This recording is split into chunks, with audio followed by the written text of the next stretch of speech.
welcome to UC Today. My name is Christopher Carey, and today I'm joined by Erik Nieves, CEO and co-founder of Plus One Robotics. We're going to be discussing the practical realities of deploying AI-powered robots in enterprise settings and how security concerns and increasing US-China competition could shape industrial automation. Erik, thank you very much for joining me today. So you have spent decades in this space. What does the current hype around humanoids get right? And more importantly, what does it get wrong? Well, first, thanks for having me, Chris. Yeah, 30 years that I've been doing this, humanoids have always been, this pipe dream of, are we going to be able to replicate human form factor and do so in a cost-effective and functional way? And certainly the last 3 or 4 years, we've seen a huge, uh, improvement in our ability to really be bimanual, right? Two-handed. Uh, and so the thinking is right-headed, which is we build our processes around our capabilities, and to the degree that we can replicate ourselves, the more sort of automation friendly everything becomes. So that part, I do think that we get right. Um, on the what we get wrong piece, certainly in the early days, and I guess early days constitutes as 3 to 4 years ago now. Um, there was a lot of emphasis on how the robot got from point A to point B, and bipedal versus wheels, etc. And I do think that we over-indexed on legs, and it's understandable if we're going to replicate the human form, then replicate the human form. That said, functionally, most of the work that happens in enterprise, you pretty much stand in one place and the work comes to you, right?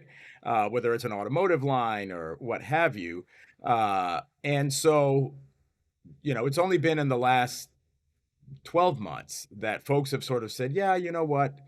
Wheels probably solve a lot of the problem in many of the instances. We should have that as at least an option as well. Um, where I believe the big challenge is really in the dexterity of the hands themselves.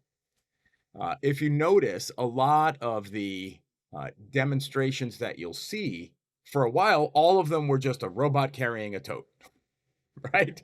Um, and you could do that with very simple hands. As the hands have sort of evolved, you can see them doing, perhaps some amount of assembly, but they're always acting independently. You have two hands, but they're actually not cooperating. And that is what you and I do. Our hands work together. The day a humanoid can clap its hands behind its back is the day we know we will have achieved true hand-to-hand coordination, and that's going to be a huge step. Hmm. And I mean, for companies that are considering humanoids or those slightly terrifying robo dogs we always see wandering Mhm. around convention centers, what is the decisive test of success? Is it multiple factors, or is there something that you just have to get right? Um, Utilization is going to be a huge part of this, right? Classically, automation, you have to have high utilization to meet the ROI.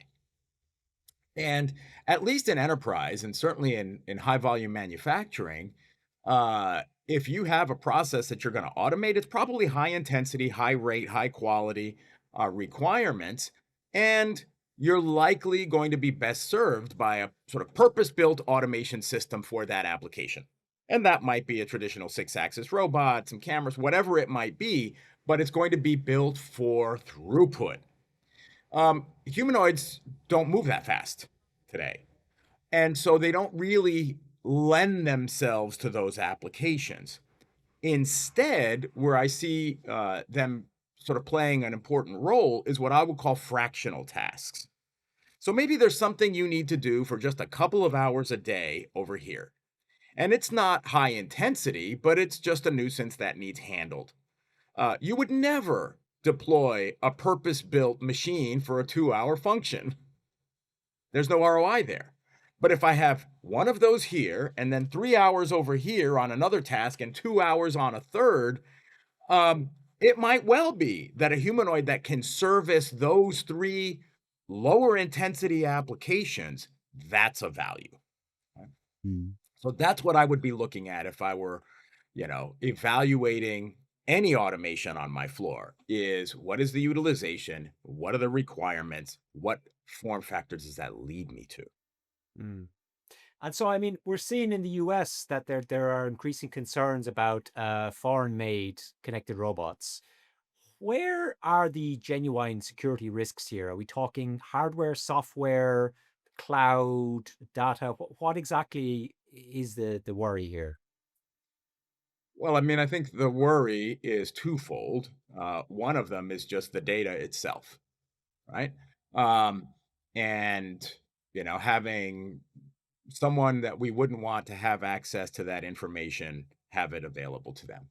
The other is just taking down the line, right? Um, I'm old enough to remember Stuxnet.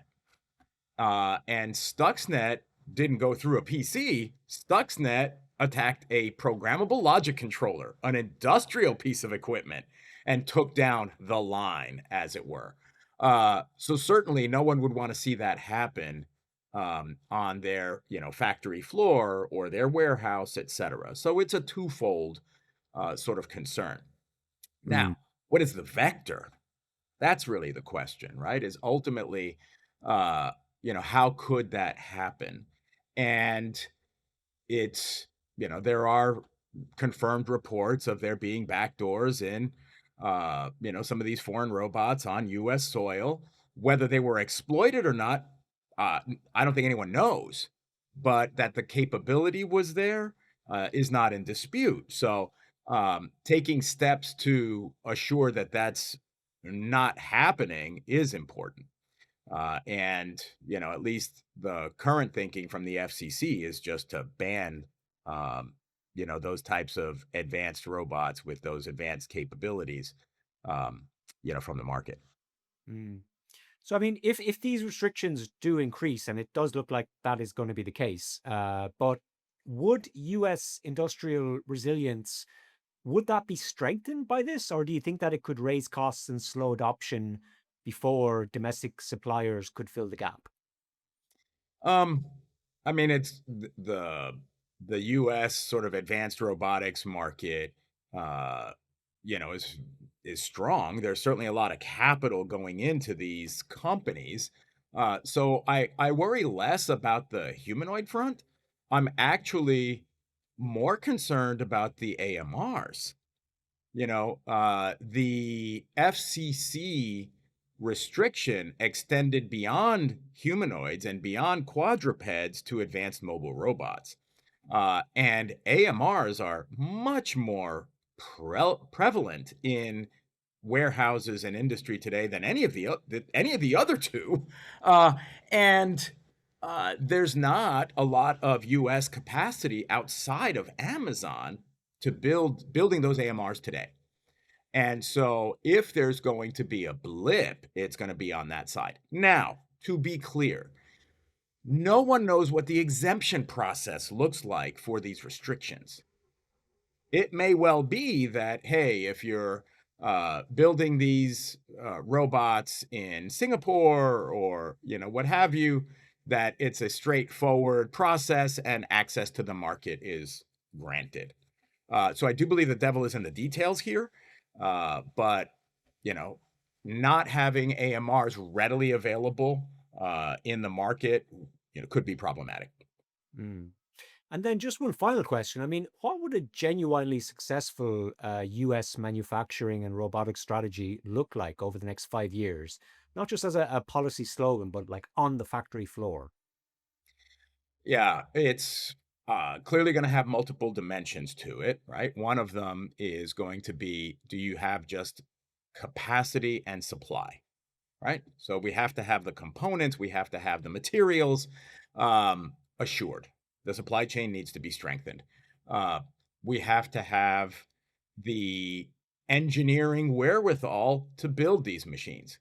And, there has been a sort of loss of tool making, engineering capacity in the States over time, especially on the electronic side. So some of that would have to, be strengthened. I'm thinking, industrial policy doesn't turn from one day to the next. We have to be thinking in terms of 5 years plus.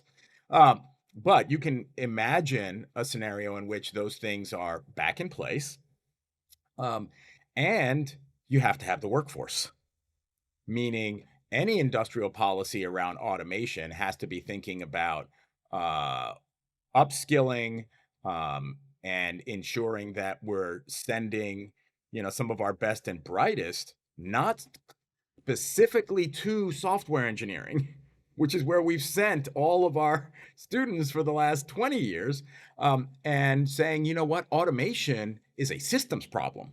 It's very holistic. So we need to ensure that, STEM is mechanical and electronics and process control and all the things. If we get supply chain, engineering capacity, and workforce right, it'll be fine. I think that's a good place to leave it. Erik, thank you very much for your time today. If you like this video, please give us a like and a share on social media, and we'll see you next time. I've been Christopher Carey for UC Today. Thanks for watching.